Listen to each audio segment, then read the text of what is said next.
અંકલેશ્વરમાં આકાશી યુદ્ધનો રોમાંચ જોવા મળ્યો. કાપ્યો છે ના ગુંજતા નાદ સાથે ઉત્તરાયણની ભવ્ય ઉજવણી.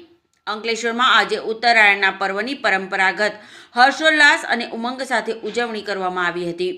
આકાશી યુદ્ધના આ પર્વમાં અબાલ વૃદ્ધ સૌ કોઈ મન મૂકીને જોડાયા હતા, જેના કારણે સમગ્ર શહેરનું આકાશ રંગબેરંગી પતંગોથી છવાઈ ગયું હતું. વહેલી સવારથી ધાબા પર જમાવટ થવા માંડી હતી. ઠંડીના ચમકારા વચ્ચે વહેલી સવારથી જ અંકલેશ્વરના વિવિધ વિસ્તારો જેવા કે જીઆઈડીસી, જૂના શહેર અને સ્ટેશન રોડ પર લોકો પોતાના ધાબા પર ઉતરી આવ્યા હતા.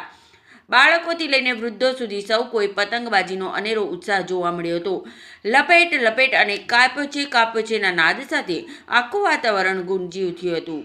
ડીજેના તાલ અને ઉત્સાહના માહોલ વચ્ચે આ વર્ષે અનેક સોસાયટીઓમાં પતંગબાજીની સાથે મ્યુઝિક સિસ્ટમ અને ડીજેના તાલ પર યુવાઓ ઝૂમતા જોવા મળ્યા હતા. પતંગ કાપવાની સ્પર્ધા અને ડાન્સના કારણે તહેવારનો આનંદ બમણો થઈ ગયો હતો. હવામાં લહેરાતી પતંગો અને પેચ લડાવવાની મજાએ શહેરીજનોને મંત્રમુગ્ધ કરી દીધા હતા. ઉત્તરાયણ એટલે માત્ર પતંગ જ નહીં પણ સ્વાદનું પર્વ પણ ખરું. અંકલેશ્વરવાસીઓએ ધાબા પર જ તલસાકડી, ચીકી, શેરડી અને ખાસ કરીને સુરતી ઊંધિયું પૂરીની જયાફત માણી હતી. પરિવારના સભ્યો અને મિત્રો સાથે મળીને ઉજવણી કરતા આ મિલન મહોત્સવે સામાજિક સમરસતાના દર્શન કરાવ્યા હતા. આકાશ બન્યું રંગબેરંગી. બપોર સુધીમાં તો આકાશમાં પતંગોનું કીડિયારું ઉભરાયું હોય એવા દ્રશ્યો સર્જાયા હતા. વિવિધ આકાર, કદ અને રંગોની પતંગોએ આકાશમાં એક અનોખી સુંદરતા વહેતી કરી હતી.